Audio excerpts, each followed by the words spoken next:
7টা আলাদা রাষ্ট্র কায়েম করতে পারবো ততক্ষণ পর্যন্ত বাংলাদেশ নিরাপদ নয়। 7টা রাষ্ট্র কায়েম করতে হবে এবং সেই জন্য লোকেরা বসে আছে, কিন্তু আমরা সাহায্য করতে পারছি না তাদেরকে। এটা আমি গোপনে বলছি না, প্রকাশ্যেই বলছি, আপনার সার্ভাইভেলের জন্য। তারা যদি আমাদেরকে দেশ দখল করতে পারে, আমরা কেন তাদের নতুন রাষ্ট্র সৃষ্টি করতে পারবো না? যুবক যুবতীদেরকে সামরিক প্রশিক্ষণ দিতে হবে বিএনসিসির মাধ্যমে। পার্বত্য চট্টগ্রামটা হলো তাদের প্রথম টার্গেট।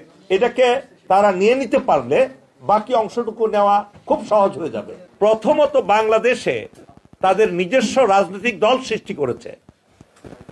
সেটা শুধু আওয়ামী লীগ নয়, আওয়ামী লীগের সাথে আরো অনেক দল আছে যারা প্রত্যক্ষ বা পরোক্ষভাবে তারা ইন্ডিয়ার বা ভারতের স্বার্থ তারা কায়েম করার জন্য অনবরত কাজ করছে, নিয়মিতভাবে কাজ করছে। এই জিনিসটা বুঝতে হবে।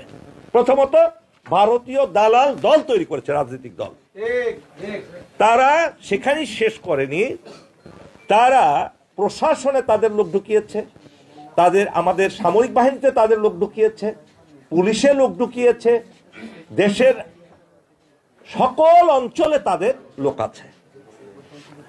তারা প্রথম টার্গেট করেছিল আওয়ামী লীগকে ক্ষমতায় বসিয়ে রেখে দেশটাকে একেবারে দুর্বল করে দিলে অটোমেটিক ভারতে সেটা দখল করবে। সেটা পারেনি।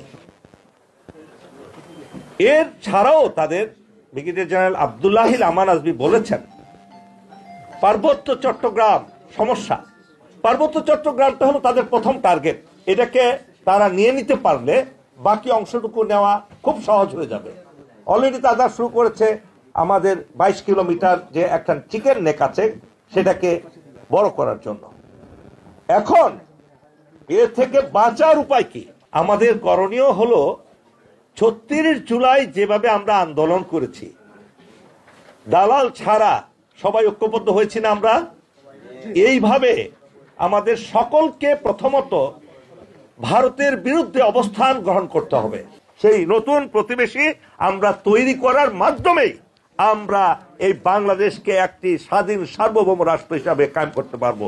সর্বশেষ, আপনারা আগামী নির্বাচনে ভুলেও কোনো দলকে ভোট দিবেন না, কোনো মার্কাকে ভোট দিবেন না, চোর বাটপার লুটেরাদেরকে ভোট দিবেন না, গুন্ডা বাহিনী যারা লালন পালন করে চাঁদাবাজি করে তাদেরকে ভোট দিবেন না। ভোট দিবেন কাদের?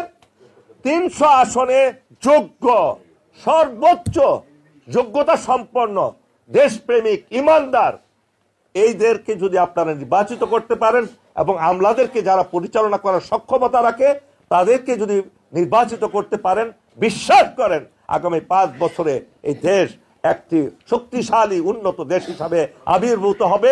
এই কামনা রেখে আমি আমার বক্তব্য শেষ করছি। আল্লাহ হাফেজ।